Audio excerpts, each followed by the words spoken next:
Cameron Tradukian here, and in this video we're going to talk about air pollution while living in Asia.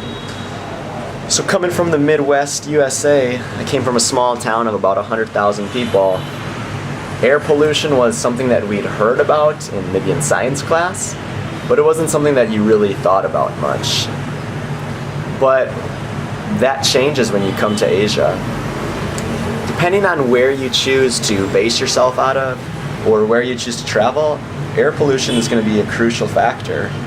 For example, I'm here in Ho Chi Minh City right now, and the air is often unhealthy here. I've even gotten a sore throat right now, and I'm always having to clear my throat, and sometimes you even have to hack a loogie.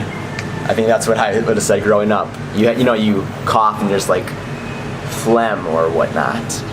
So it's definitely something to think about if you're going to stay here for a while. Some of the countries that have a lot of air pollution are Vietnam, China, certain parts of Korea. It's something to think about if you're going to stay in one of these places, and I'm sure there's others that I've missed as well. Asia's huge. But yeah, it's something to think about. And I found that if you're going to stay here long term, it's probably not healthy to base yourself out of one of these Southeast Asian capitals that are really polluted, like Ho Chi Minh City or Hanoi or Bangkok or Seoul maybe, or of course Beijing and Shanghai. Those are hugely off the list, as are most Chinese cities. It's gonna take a toll on your health if you're staying here long term, which is actually why I'm thinking about moving very shortly.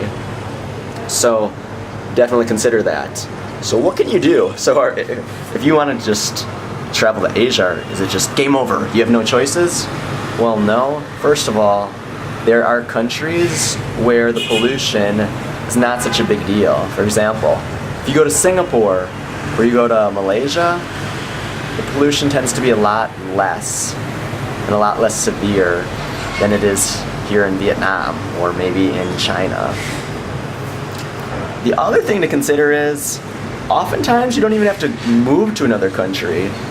Just leave the big cities. So here in Vietnam, air quality is pretty lousy in Ho Chi Minh City or Hanoi. But once you get out of those two cities, if you go to Nha Trang or Da Nang or Da Lat or any of these smaller cities, instead of hanging out in the cities with 10 million people or 5 million people or 15 million people, go to the cities with 1 million people, or go to the cities with 200 or 500,000 people. And that alone, I think, is enough to make the air quality much more tolerable and much less detrimental to your health long term. And for many people, you'll get driven a little crazy by the chaos of living in a big city like this after a while anyway. So that would be my recommendation to you. If you're thinking about living in Asia long term, do a little research. Check, I think it's aqi.org or something like that. Just search AQI in Google and you can look at different cities and see what is the air quality in these cities. Could I live there long term? I'd say if it's lower, moderate, AQI is showing up as 50, 60, 70, it's probably not a huge deal. Or if it's green, even better.